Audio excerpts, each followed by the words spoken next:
Sziasztok! Üdvözlök mindenkit! Szenzációs középkori gondoskodás csodái. A középkori gondoskodás csodái az együttérzés és a közösség bonyolult kárpítja. Merészkedj el velem egy olyan időbe, amikor a tornyosuló kastélyok zöldellő középkori mezőkre néztek, a lovagok vitézségre törekedtek, és a kolostorok harmonikus himnuszai visszhangoztak az egész országban. A középkor, amelyet gyakran a lovagiasság és a miszticizmus szemüvegén keresztül látnak, szintén mély társadalmi jelentőségű időszak volt, különösen a gondoskodás és a jótékonyság felfogása és gyakorlása tekintetében. Ebben a csodálatos korszakban virágzott a szociális gondoskodás, az együttérzés és a rokonság bonyolult rendszere, amely határozottan eltér a ma felismert, strukturált és intézményesített megközelítésektől. Az egyház világító szerepe. Egy olyan korban, amikor a hit olyan létfontosságú volt, mint a levegő, az egyház nem csak lelki szentélyként, hanem a társadalmi jólét szíveként is megjelent. A jelentős befolyással rendelkező katolikus egyház számtalan intézményt, kórházakat, árvaházakat és menhelyeket hozott létre a rászorulók szolgálatára. A szerzetes rendek rendíthetetlen odaadásukkal magukra öltötték a gondnokok palástját, vigaszt és eltartást kínálva az elszegényedőknek, a betegeknek és az árváknak. E vallási intézmények visszhangzó termeiben a szerzetesek és apácák hitük fényétől vezérelve az együttérzést példázták. Munkájuk alapvető volt, a jóindulat mintáját adta, amelyet a doktrína vezérelt, de lüktet az emberi empátia. Az egyház így módon áthidalta a lelki és testi szükségletek birodalmát, biztosítva, hogy egyetlen lélek sem maradjon gondozás nélkül. Kommunális támogatás. Képzelj el egy vidéki falut, ahol minden egyes tag létfontosságú szál a közösségi szövetben. A középkorban a helyi közösségek nélkülözhetetlen szerepet játszottak a szociális ellátásban, az emberi kapcsolat erősségének bizonyítéka.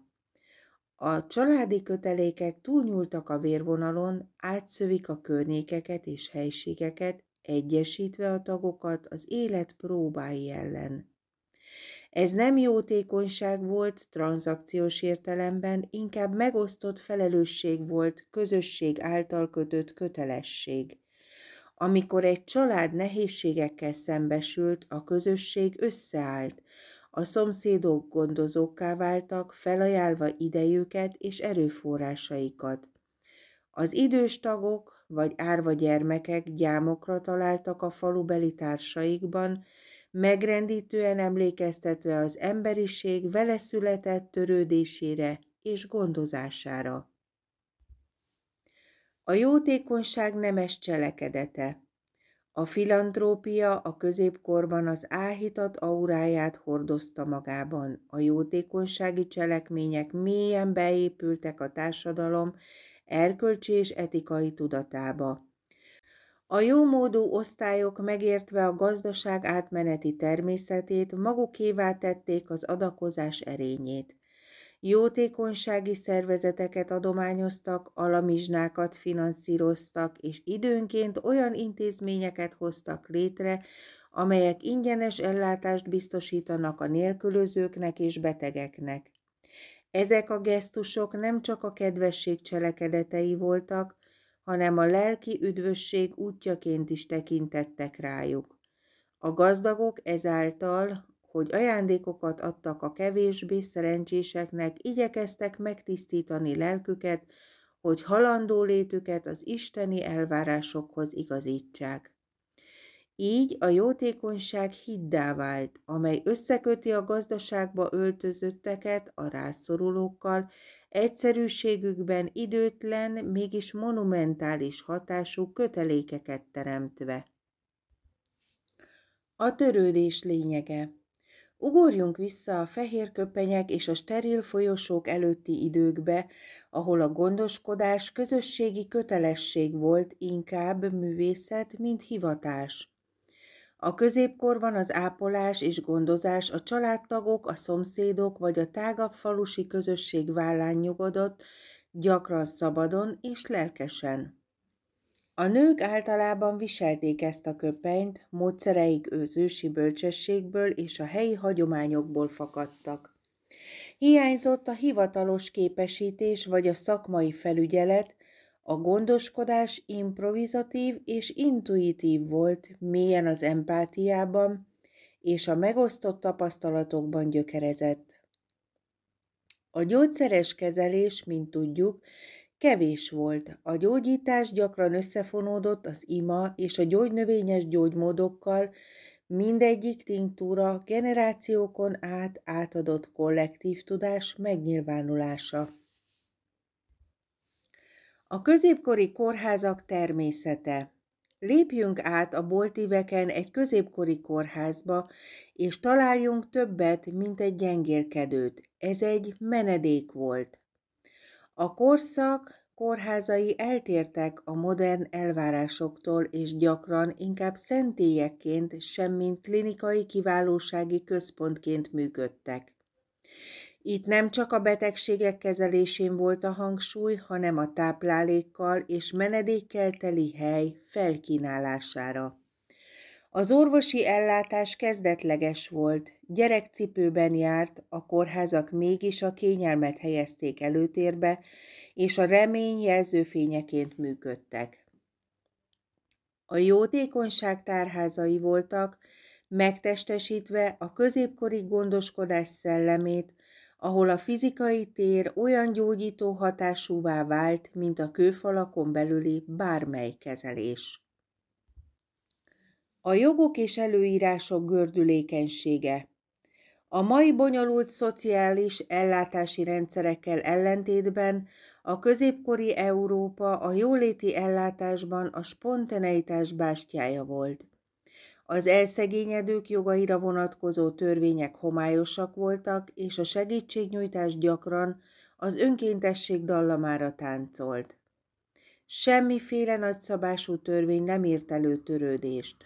Az ember szükségleteit egy másik nagy lelkűsége elégítette ki, a bürokrácia nem bonyolította le az ügyeletet. A közösségek és a vallási testületek ad hoc alapon tervezték meg és kezelték a segélyeket, nem a kötelezettségek, hanem az önzetlenség vezérelték. A formális szabályozás hiánya rávilágított egy olyan világra, ahol a segítségnyújtás maga az erkölcsi kötelesség, nem pedig a jogi szükségszerűség része. Felszabadulás és evolúció. Ahogy a középkor kezdett hanyatlásnak indulni, és a reneszánsz nem csak a művészet és a kultúra, hanem a gondolkodás és a társadalmi struktúrák reneszánszát beharangozva megkezdte átalakulását a szociális gondoskodás szövete. A finom eltolódások következtében a helyi közösségek és a feltörekvő államok elkezdték újra definiálni a jólétben betöltött szerepüket, megteremtve a terepet a következő évszázadok során kialakuló bonyolult rendszerek számára. A 19. századra a múltbéli hagyományok visszhangjai átalakultak a modern szociális ellátórendszerekké, áthidalva az ősi altruizmust a feltörekvő humanitárius ideológiákkal. A középkori gondoskodás lényege az együttérzés, a közösség és a nagylelkűség szolgált alapkőként, amelyre a kortárs gyakorlatok épültek. Összefoglalva, a középkor a vaskalapos lovagok és a gótikus katedrálisok korának tűnhetett, de a felszín alatt a mély emberi melegség és a közös felelősség korszaka is volt. Ez volt az az idő, amikor a gondoskodás beleszőtt a mindennapi élet lényegébe, emlékeztetve minket arra, hogy a szociális jólét magja időtlen és egyetemes, a múltat, jelent és jövőt összekötő szál. A középkori gondoskodásról és közösségről szóló meséken keresztül ihletet találunk az emberiség kitartó szellemében és a korokon átívelő határtalan kedvességben. Jó egészséget kívánunk!